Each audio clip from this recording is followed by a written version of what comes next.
టాలీవుడ్లో స్టార్ కపుల్గా వెలుగొందుతున్న దశలోని అక్కినేని నాగచైతన్య సమంత దంపతులు విడిపోవడం చిత్ర పరిశ్రమను ఉలిక్కిపడేలా చేసింది. ఏళ్లపాటు డేటింగ్, ఆ తర్వాత పెళ్లితో ఎంతో అన్యోన్యంగా మెలిగింది ఈ జంట. అయితే అన్యూహ కారణాలతో వీరిద్దరూ విడిపోయారు. దీనికి కారణం ఏదైనా కోట్లాది మంది అభిమానులు మాత్రం వారి నిర్ణయం పట్ల ఆవేదన వ్యక్తం చేశారు. అయితే ఇప్పుడు ఇదంతా గతం. నాగచైతన్య సమంతలు వారి వారి వ్యక్తిగత జీవితాల్లోకి కొత్త వ్యక్తిని ఆహ్వానించి వైవాహిక జీవితాన్ని గడుపుతున్నారు. ఇక సమంతతో విడాకుల తర్వాత శోభిత ధూళిపల్లతో ప్రేమలో పడిన నాగచైతన్య ఆమెను కుటుంబ సభ్యుల అంగీకారంతో పెళ్లి చేసుకొని తన జీవితంలోని కొత్త చాప్టర్ ప్రారంభించారు. అటు విడాకుల తర్వాత కొన్నేళ్లు ఒంటరిగా ఉన్నారు సమంత.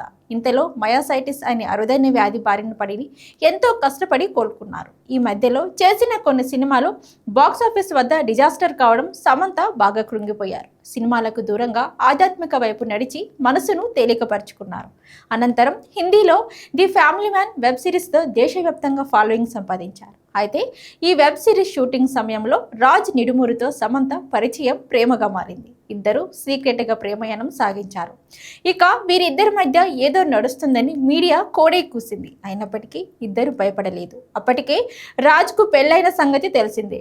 రాజ్కు సమంత సన్నిహిత్యం మరింత పెరగడంతో వీరిద్దరు పెళ్లి చేసుకోబోతున్నారని మీడియాలో విస్తృతంగా కథనాలు వచ్చాయి. దీనిని నిజం చేస్తూ గతేడాది డిసెంబర్ 1వ తేదీన తాము పెళ్లి చేసుకోబోతున్నట్లు అధికారికంగా ప్రకటించారు రాజ్ సమంత. తనకెంతో ఇష్టమైన కోయంబత్తూర్లోని ఈషా ఫౌండేషన్ ఆవరణలోని భూతశుద్ధి ప్రక్రియ అనే సాంప్రదాయంలో ఇద్దరు ఒకటయ్యారు. ఇక రాజ్తో పెళ్లి తర్వాత తిరిగి సమంత యాక్టివ్ అయిన వరుస ప్రాజెక్టులో దూసుకుపోతున్నారు. ప్రస్తుతం తన సొంత నిర్మాణ సంస్థ ట్రలాలా పిక్చర్ బ్యానర్ పై మా ఇంటి బంగారం సినిమా నిర్మిస్తూ నటిస్తున్నారు. సమంత స్నేహితురాలు నందిని రెడ్డి ఈ సినిమాకు దర్శకత్వం వహిస్తున్నారు. అలాగే మరికొన్ని ప్రాజెక్ట్ చర్చల దశలో ఉన్నాయి. ఇది కాకుండా తన వ్యాపారాలు పికిల్ బాల్ లీగ్ కుటుంబంతో ఎంజాయ్ చేస్తున్నారు సమంత. తాజాగా హోగ్ అనే ఇంగ్లీష్ మ్యాగజైన్ కు ఇచ్చిన ఇంటర్వ్యూలో తన కెరీర్, విడాకులు, రాజ్ నిడుమూరుతో రెండో పెళ్లి తదితర అంశాలపై కీలక విషయాలను వెల్లడించారు. ఇక వివరాల్లోకి వెళ్తే విడాకులు తీసుకొని ఓ బంధం గురించి బయటకు వచ్చిన తర్వాత నాతో నేను క్లోజ్ అయ్యాను.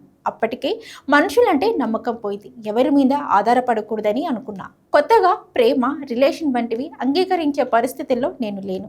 అయితే రాజ్ నిడుమూరుతో పరిచయం, రిలేషన్ తర్వాత నాలో బలమైన మార్పు వచ్చింది. రాజును కలవడానికి ముందు మెడిటేషన్, ఒంటరిగా గడపడం, సూర్యోదయాన్ని చూడడమే పనిగా ఉండేది. రాజ్ నా జీవితంలోకి వచ్చాక కలిసి పనిచేయడం, వర్కౌట్స్, గేమ్స్ ఆడడం, బయటికి వెళ్ళడాన్ని ఇష్టపడమని సామ్ తెలిపారు. ఇక రాజ్ వచ్చాకే నాలో కొత్త ఉత్సాహం వచ్చింది. ఆయన వల్లే మంచి వ్యక్తిగా మారాను. నాలో వచ్చిన ఈ మార్పును నా స్నేహితులు గమనిస్తున్నారు. ఇటీవలే ఓ పాత స్నేహితురాల్ని కలవగా నాలో మార్పు చూసి ఆశ్చర్యపోయింది. గతంలో ఊపిరి పీల్చుకోవడానికి కూడా ఇబ్బంది పడ్డావు, ఇప్పుడు మళ్ళీ పాత సమంతలా ఉన్నావని వాయిస్ మెసేజ్ పెట్టింది. రాజ్ నా పక్కన ఉన్నంత వరకు జీవితంలో ముందుకు సాగుతానని సమంత పేర్కొన్నారు. సమంత రాజ్లు ఇలానే అన్యోన్యంగా ఉండాలని నెటిజన్లు కామెంట్ చేస్తున్నారు.